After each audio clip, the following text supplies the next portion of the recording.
그리고 기도의 자리에서 사력을 다하세요.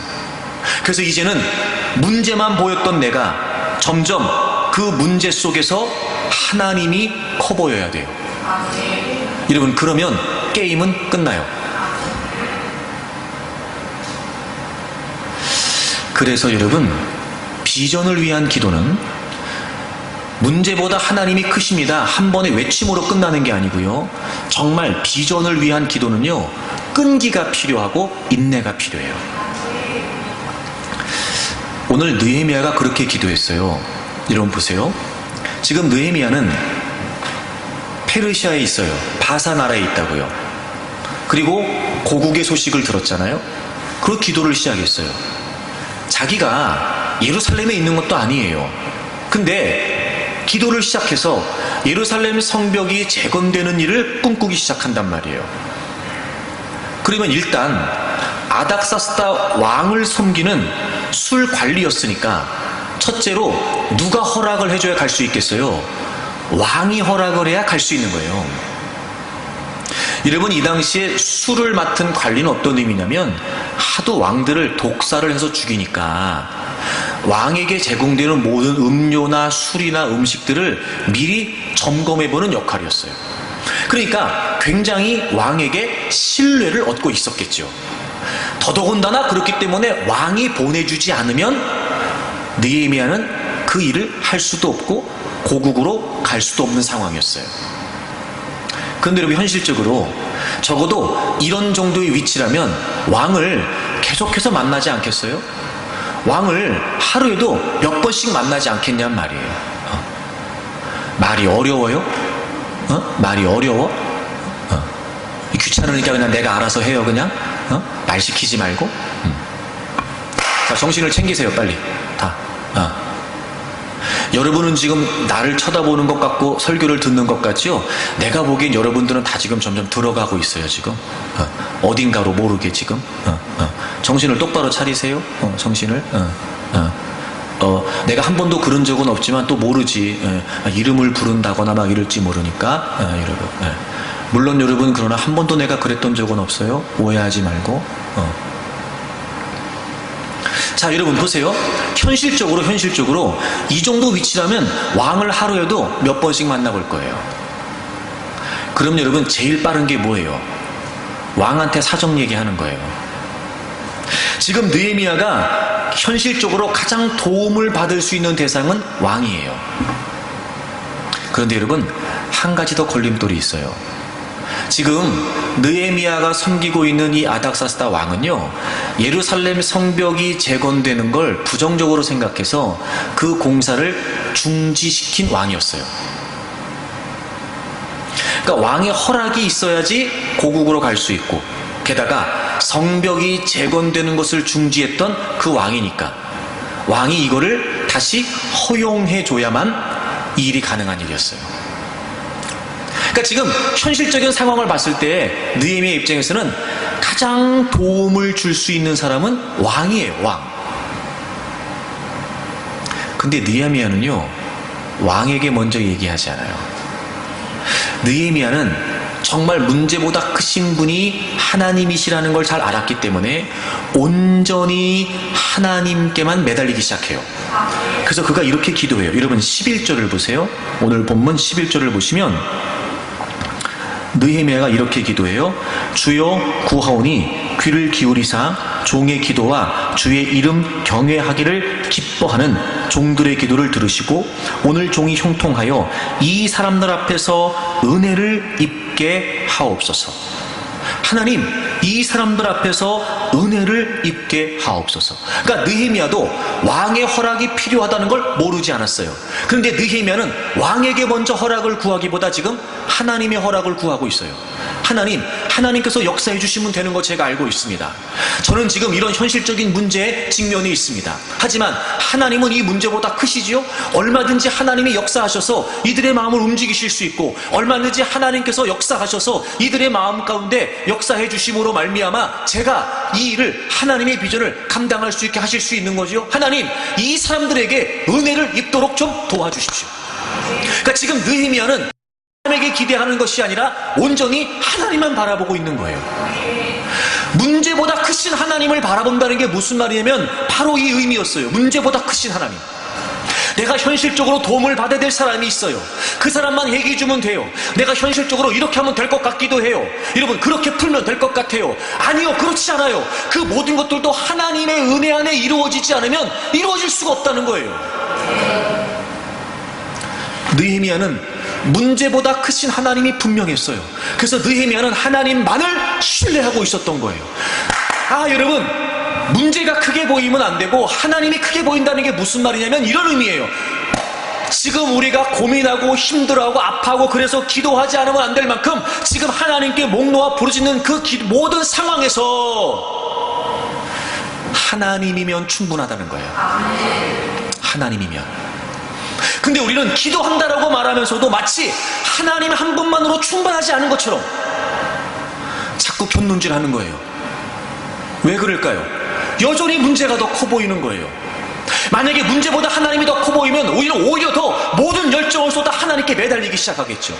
하나님만 주목하겠죠. 하나님만 바라보겠죠. 하나님의 역사가 있을 때까지, 하나님의 은혜가 있을 때까지 정말 하나님만 바라보겠죠. 문제 때문에 기도를 시작해서 당연히 문제가 제일 커 보일 거예요. 근데 여러분, 끈기를 가지셔야 돼요. 여러분, 인내하셔야 돼요. 그래서 하나님의 응답을 이유로, 하나님의 역사를 이유로 우리가 기도를 시작했다면 정말 하나님이 우리에게 은혜를 주실 때까지 하나님만 바라보고 기도해야 돼요. 그러면은 서서히 문제에만 매여 있었던 우리의 시선이 하나님께로 향하게 되고, 그리고 온전히 하나님을 신뢰하고 온전히 하나님만을 바라보고 매달리는 가운데 하나님은 비로소 하나님의 때가 됐을 때 하나님의 방법을 통해 하나님의 역사들을 펼쳐가세요.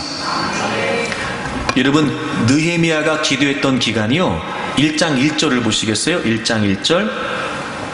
하갈의 아들 느헤미야의 말이라 아닥사스다 왕 제20년 기슬루월에.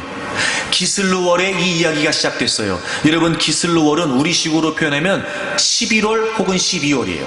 11월 혹은 12월. 근데 2장에 가면 하나님의 응답이 나타나거든요. 2장에 보면은요, 1절을 보세요.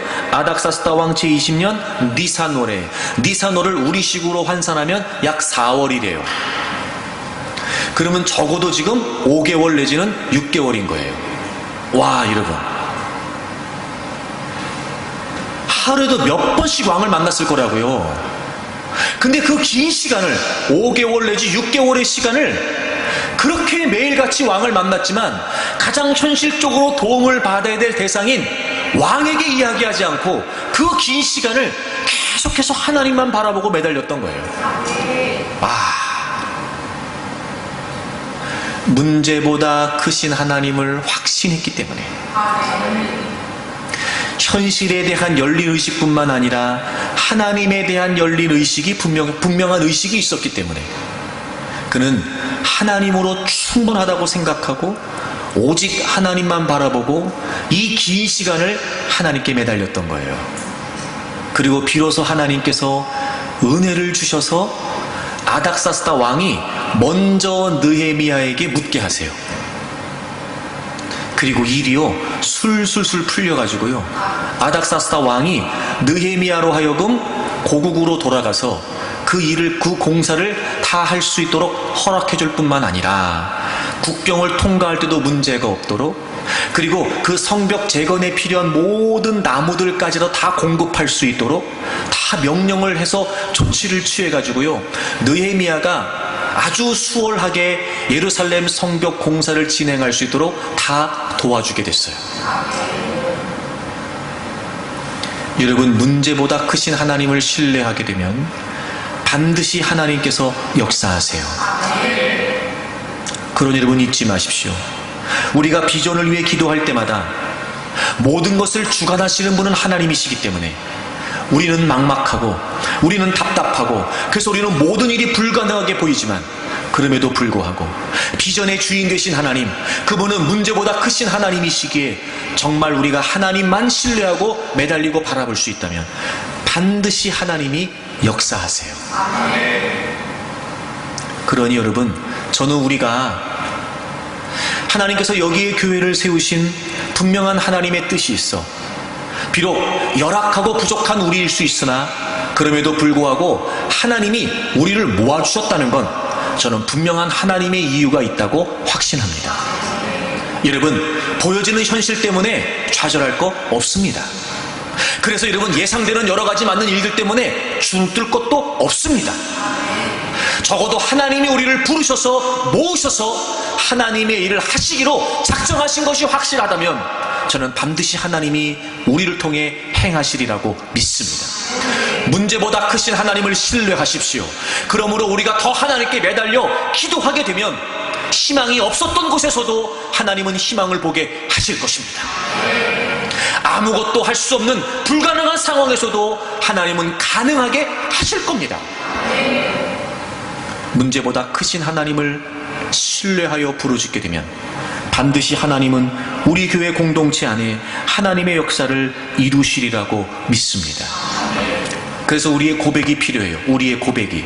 여러분, 이 긴 시간을 느헤미야가 기도했던 것처럼 우리도 하나님의 비전이 우리 안에 나타날 때까지 우리도 여러분 분명한 믿음의 고백이 필요하다고요.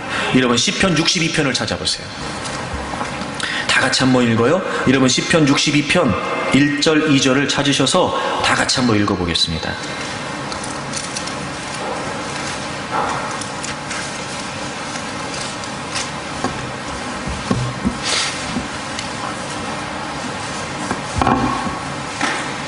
시편 62편 1절 2절 우리 다 같이 한번 읽어볼까요? 구약성경 845페이지입니다. 다 같이 읽겠습니다. 나의 영혼이 잠잠히 하나님만 바라며 나의 구원이 그에게서 나오는도다. 오직 그만이 나의 반석이시오 나의 구원이시오 나의 요새이시니 내가 크게 흔들리지 아니하리로다. 아멘. 나의 영혼이 잠잠히 하나님만 그리고 오직 그만이, 오직 하나님만이. 여러분, 문제보다 크신 하나님을 신뢰한다는 게 이런 의미예요. 문제가 커 보일 수밖에 없어요. 그래서 우리는 점점 좌절할 수 있지요. 더 답답해질 수도 있어요. 우리가 뭘 할 수 있을까? 점점 불가능한 상황에 부딪히는 것만 같아요. 아니요, 그렇지 않습니다. 비전의 주인이신 하나님은요, 우리가 어떤 문제를 직면하다 할지라도 그 문제보다 크신 하나님이세요. 그럴 때마다 우리는 끈기 있게, 그럴 때마다 우리는 인내하면서 끝까지 버틴다라고 하는 결심을 가지고 막 믿음으로 고백하며 기도해야 돼요. 나의 영혼이 잠잠히 하나님만 바라보겠습니다. 하나님만 바라보겠습니다. 오직 하나님만이 나의 구원이시고 나의 요새이시고 나의 반석이십니다. 오직 하나님만이. 여러분, 우리가 이런 믿음의 고백으로 하나님께 매달리기를 바랍니다. 그래서 제일 중요한 게 뭐냐면 하나님을 놓치지 않는 거예요. 하나님을. 그럼 원수마귀가 노리는 게 뭘까요? 하나님을 놓치게 하는 거예요. 기도한다고 하지만, 하나님을 믿는다고 하지만, 그럼에도 불구하고 우리의 비전이 실패하고, 그럼에도 불구하고 우리 인생이 좌절하는 이유가 뭐냐면요, 힘이 없어서도 아니고 지혜가 없어서도 아니에요. 주님을 놓치기 때문에 그래요. 마가복음 6장에 보면 예수님께서 오병이어의 기적을 행하시고 제자들을 재촉하셔서 건너편으로 배를 태워서 보내세요. 그리고 예수님은 따로 한적한 곳에서 기도를 하시죠. 시간이 흘러 밤 사경, 새벽이 됐어요. 제자들이 배를 타고 건너가다가 큰 풍랑을 만나게 돼요. 큰 바람을 만나게 돼요. 그래서 제자들이 막 두려워하고 공포에 떨면서 어쩔 줄 모르고 있었어요. 그때 예수님께서 물 위를 걸어오시죠. 와, 주님이 오셨네. 야, 이제 우리 됐다. 야, 걱정할 거 없어. 지금 주님이 우리를 도와주시기 위해 오고 계셔. 아, 주님이시군요. 아, 이제 오셨군요. 아, 우리가 얼마나 힘들었는데요. 아, 이게 아니고 주님이 물 위를 걸어오시는데 제자들이 다 주님을 유령이라고 생각한 거예요. 당시에 그 유대 민간 신앙에는 그렇게 바다에 새벽에 유령들이 나타난다고 하는 설이 있었다는 거예요. 그리고 제자들은요, 그 바람 때문에 놀란 것보다 무리를 걸어오시는 예수님을 유령으로 생각하고 그 유령 때문에 더 공포에 빠진 거예요. 이런 마가복음 6장을 찾아보시겠어요?